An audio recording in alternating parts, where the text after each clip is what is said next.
Welcome back to our channel. இன்னைக்கு நம்ம என்ன செய்ய போறோம்னா பலாக்கொட்டை குழம்பு. பலாக்கொட்டையில எப்படி குழம்பு செய்யறதுன்னு நம்ம பார்க்கலாம். வாங்க வீடியோக்குள்ள போலாம். Okay guys, வாங்க இப்போ இந்த பலாக்கொட்டை குழம்பு எப்படி செய்ய போறோம்னு பார்க்கலாம். அதுக்கு தேவையான ingredients என்னன்னு ஃபர்ஸ்ட் நம்ம பார்த்துக்கலாம். ஒரு பெரிய சைஸ் வெங்காயத்தை இப்படி ஸ்லைஸா கட் பண்ணி வச்சிருக்கோம். கொஞ்சம் கருவேப்பிலை, 2 வரமிளகாய், 2 பச்சை மிளகாய், ஒரு டேபிள் ஸ்பூன் அளவு பூண்டு, அதே அளவுக்கு இஞ்சியை நம்ம நல்லா நசுக்கி வச்சுருக்கோம். அதுக்கப்புறம் 2 சின்ன ஒரு மீடியம் சைஸ் 2 தக்காளியை கட் பண்ணி வச்சுருக்கோம். அப்புறம் ஒரு பாதி மூடி தேங்காய், 1 கப் பலாக்கொட்டை. இதை நம்ம ஹாஃபாக கட் பண்ணி ஒரு குக்கரில் ஒரு விசில் விட்டு நம்ம நல்லா வேக விட்டு இதை எடுத்து வச்சுருக்கோம். அப்புறம் மசாலா 2 ஸ்பூன் தனியாத்தூள், ஒரு ஸ்பூன் மிளகாய் பொடி, அதுக்கப்புறமா 1/2 ஸ்பூன் கரம் மசாலா, 1/4 டீஸ்பூன் மஞ்சள் தூள், தேவையான அளவு உப்பு, தேங்காய் எண்ணெய். ஓகே, வாங்க இப்போ நம்ம வீடியோக்குள்ளே போய் இந்த குழம்பு எப்படி செய்யறதுன்னு பார்க்கலாம். வீடியோவை ஃபுல்லாக மிஸ் பண்ணாமல் பாருங்கள். வாங்க. ஓகே கைஸ், இப்போ நம்ம ஒரு கடாயை வச்சு சூடான உடனே தேங்காய் எண்ணெயை நம்ம ஆட் பண்ணிக்கலாம்.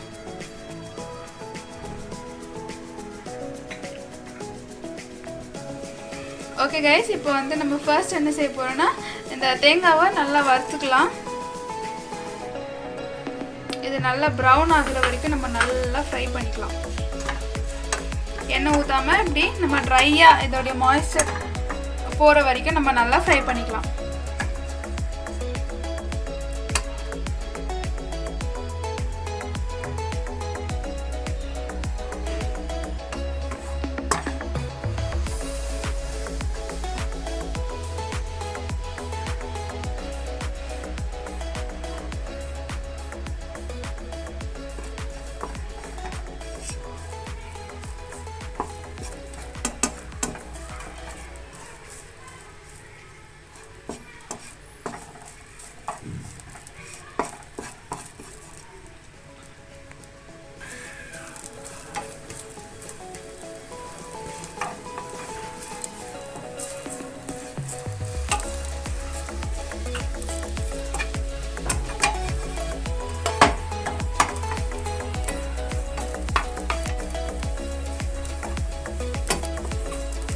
ஓகே, இப்போ இது நல்ல ஒரு அளவுக்கு பாருங்க, கொஞ்சம் லைட்டாக ப்ரௌனிஷ் ஆயிடுச்சு. நல்லா இதோடைய ஈரத்தன்மை போய் ட்ரை ஆயிடுச்சு.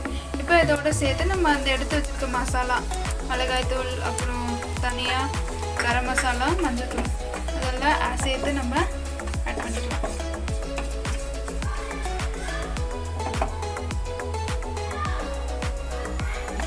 ஓகே, இது போதும். இப்போ நம்ம இதை நம்ம அரைச்சிக்கலாம், தண்ணி ஊற்றாம.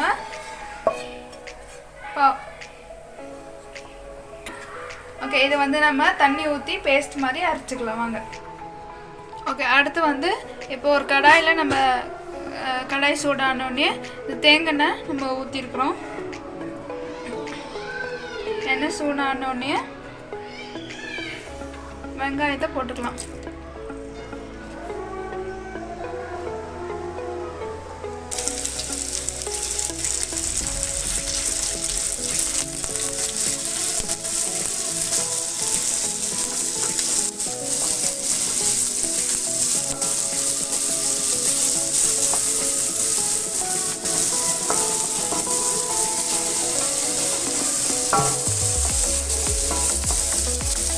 ஓகே, இந்த வெங்காயம் இப்படி நல்லா வதங்கி வரும்போது நம்ம இந்த இஞ்சியும் பூண்டியும் நம்ம சேர்த்து ஆட் பண்ணிக்கலாம்.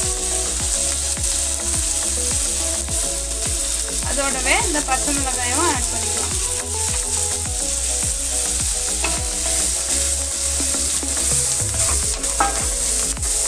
இது நம்ம இப்போ நல்லா இந்த பச்சை மசாலா, இந்த இஞ்சி பூண்டுடைய பச்சை மசாலா ஸ்மெல்லு போகிற வரைக்கும் நம்ம நல்லா வதக்கிக்கலாம்.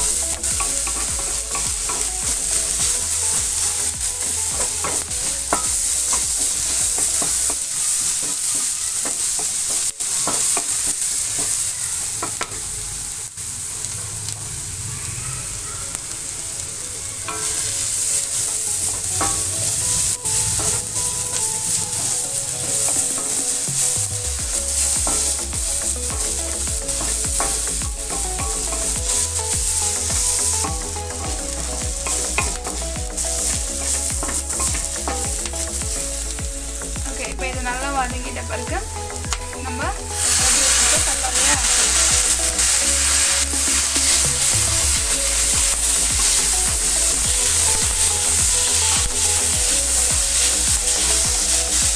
இப்போ இது ஒரு 2 minutes நம்ம இந்த வெங்காயம் தக்காளி நல்லா வதங்குற வரைக்கும் இதை நம்ம விடலாம்.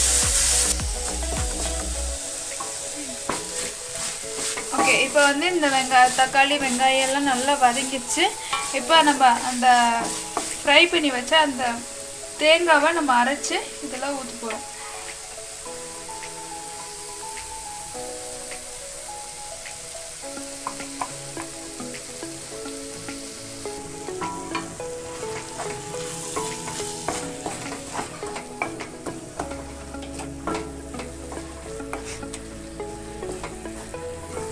நல்லா மிக்ஸ் பண்ணிக்கலாம்.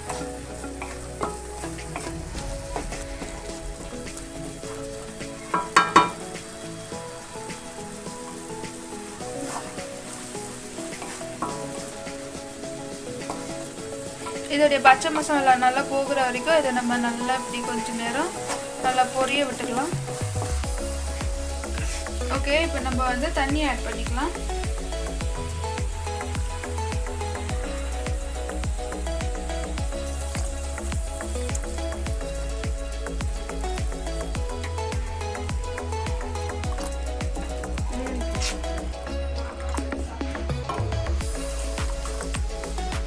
நம்ம நல்லா தண்ணி ஊற்றி ஒரு 2-3 minutes விட்டுக்கலாம்.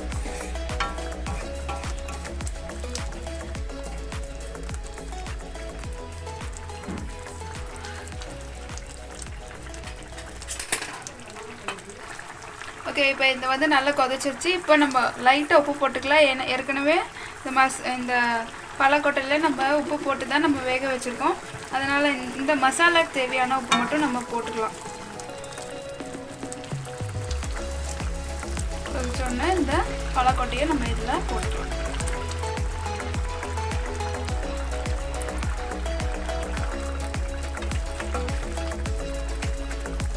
இப்போ ஒரு 2 minutes இதை இதில் வேக விட்டுடலாம்.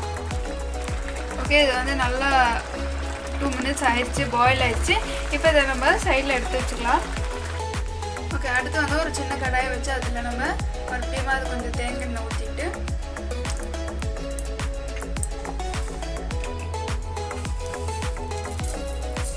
கடுகு போட்டு தாளிச்சுக்கலாம்.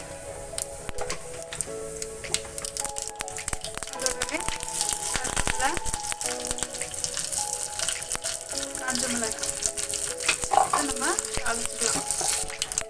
இதை தாளிச்சாச்சு. இப்போ இதை எடுத்து நம்ம அந்த குழம்புல ஆட் பண்ணிக்கலாம்.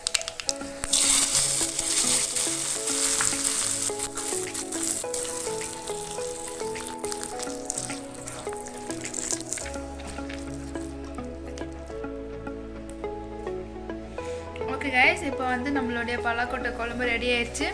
நீங்களும் இதை வீட்டில் ட்ரை பண்ணி உங்களுடைய எக்ஸ்பீரியன்ஸை நீங்கள் எங்களுக்கு கமெண்ட்டில் சொல்லி அதே மாதிரி ஷேர் பண்ணி லைக் பண்ணி சப்ஸ்கிரைப் பண்ணுங்கள். Thank you.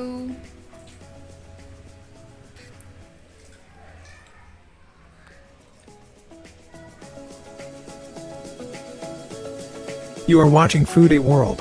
Don't forget to like, comment and subscribe.